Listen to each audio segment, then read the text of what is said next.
he was on the side of the road on the ramp on the shoulder, and he was waving down cars. And my sister and I both said, well, do you want to stop and give him a hand? So I said, sure, pull over. So we pulled over. It sounds harmless enough, a driver asking for a helping hand on the side of the road. But according to the OPP, it's the start of a scam that's preying on Good Samaritans. They've been inundated with calls from across the province, and now there have been dozens of investigations launched here in the GTA alone. And since we brought you this story yesterday, many of your viewers have also shared your own personal encounters with us. I spoke with a man named Dale earlier today, and he told me about 3 weeks ago when he got waved down by a man on the side of the QEW. I was flagged over to the side of the road by a gentleman who immediately offered me his gold ring and gold chain to lend him some gas money to get going because the city was out of gas. I, being the nice guy that I am, decided I'd lend him. I'll lend him $50. At what point did you realize that something wasn't right here?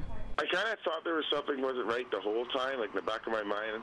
That's why I kept asking him more questions and qualifying what he was telling me.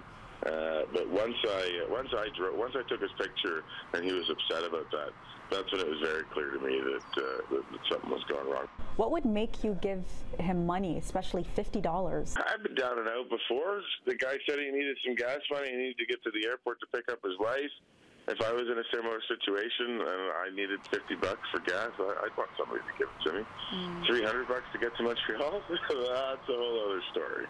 Dale says the man gave him the $50 back after he snapped photos of him, but he saw him a second time flagging vehicles down along the highway in the same rented vehicle. He says he filed a report with the OPP on both occasions. Another woman sent us this photo saying fake gold jewelry was given to her as collateral after she gave a man $65 to fill up his tank. The OPP say this isn't only happening on provincial highways, but on city roads and in public parking lots. In many of the cases, the investigators say the men are dressed nicely. In an update today, OPP told us they've charged multiple people with fraud, solicitation, and under the Highway Traffic Act. People are losing money and really being duped into providing assistance to people with their goodwill and compassion that maybe is not well deserved. In the cases the OPP is investigating, are you finding that people are falling for the scam?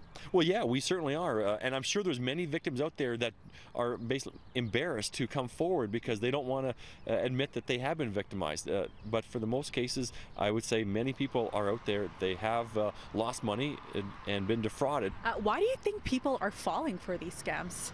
Well, we're good-natured. We want to help. We don't want to see people in tough times, and if we're able to help, I know many people, Canadians, we want to be generous. It's just unfortunate that people are taking advantage of that generosity. And both Robert and Dale say they've shared their story on Facebook and have received thousands of comments of people saying the same has also happened to them. Meanwhile, the OPP tells us these investigations remain ongoing throughout the province.